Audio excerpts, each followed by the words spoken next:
meu nome é Ana Peixoto, eu sou diretora executiva da NTW Contabilidade e Gestão Empresarial da Unidade Duque de Caxias, Rio de Janeiro. Sou contadora e advogada. Hoje nós vamos falar na segunda parte sobre as rescisões no período de pandemia. E aí nós vamos falar sobre facto príncipe, né? Que bicho é esse que tantas pessoas estão falando sobre as rescisões de força maior. Então hoje eu vou estar explicando isso para vocês de uma forma muito clara, de uma forma muito objetiva, tá ok?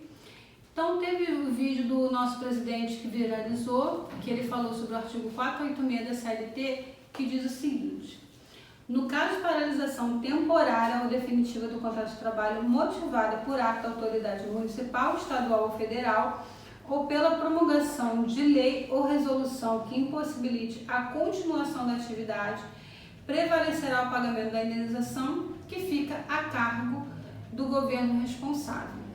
Então aí nós temos duas polêmicas. Por quê? Primeiro, que há quem entenda que nós não estamos vivendo o facto príncipe. Então, lendo o artigo, já fica claro ali o que seria esse facto príncipe. Se o governador, ou presidente, ou prefeito determinou a paralisação da empresa, ainda que temporária, e essa paralisação impediu a continuidade da empresa, ou seja, a empresa faliu, a empresa morreu por culpa dessa paralisação, esse governo, né, essa autoridade que determinou essa paralisação, ele é responsável, sim, pela indenização dos funcionários que vão ser dispensados. E aí que entram as duas polêmicas. Primeiro, existe divergência em quanto que seria essa indenização. Seria toda a indenização do funcionário? O artigo ele não diz. Então, o judiciário ele acabou tendo um posicionamento majoritário e o minoritário. O majoritário é que entende que essa indenização seriam as verbas indenizatórias da rescisão. E aí seria ao aviso prévio e a multa de 40%. E o minoritário seriam todas as verbas. E quando a gente fala também de indenizatória, e quando as férias são férias indenizatórias da rescisão, também não entrariam as férias? Então são coisas para a gente pensar e são pensamentos divergentes, tá? Mas o entendimento majoritário que seria o aviso e a multa de 40%, mas existe esse minoritário aí que a gente sempre briga quando estamos pela empresa e a empresa realmente não tem condições de continuar, de que essa autoridade ela tem responsabilidade sobre tudo. E qual é a segunda divergência, a segunda polêmica? Há muitos colegas, há muitos juristas que entendem que nós não estamos vivendo um caso de facto príncipe, que seria apenas o caso de força maior, que nós explicamos no outro vídeo o que é o força maior.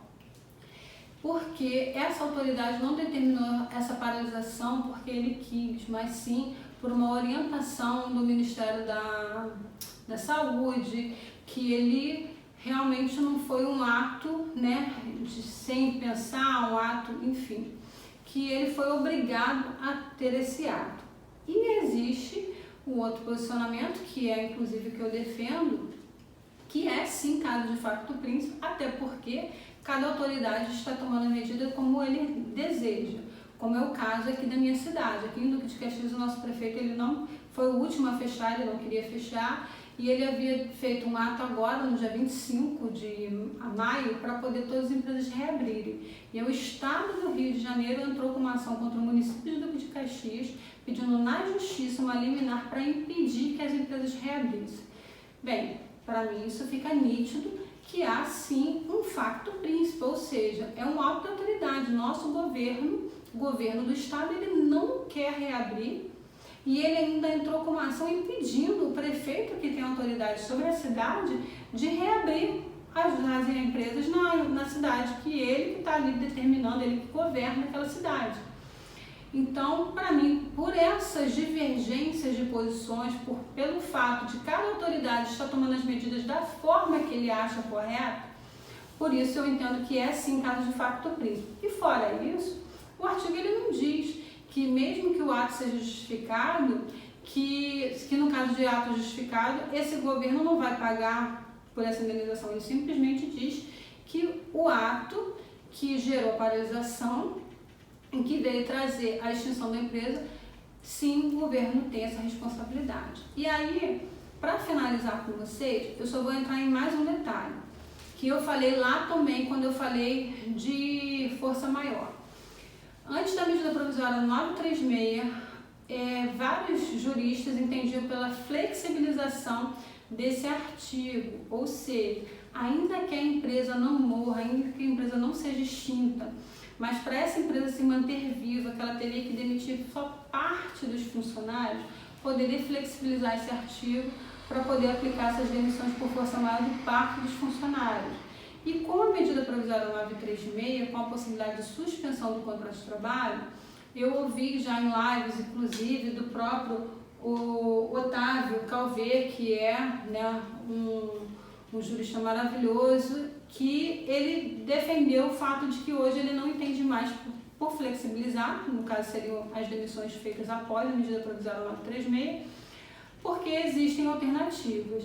Só que essas alternativas realmente nem sempre elas são viáveis, então realmente tem que ser analisado cada caso, porque a medida provisória 936 ela traz estabilidade para essas pessoas que têm a suspensão do contrato de trabalho ou que têm a redução.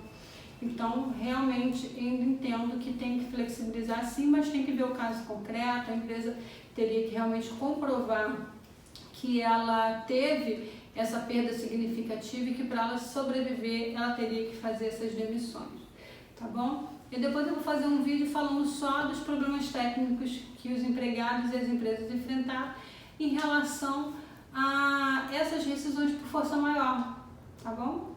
Muito obrigada pela atenção de vocês. Qualquer coisa, deixe seus comentários aí com as suas dicas, suas perguntas e não esquece de deixar o seu like.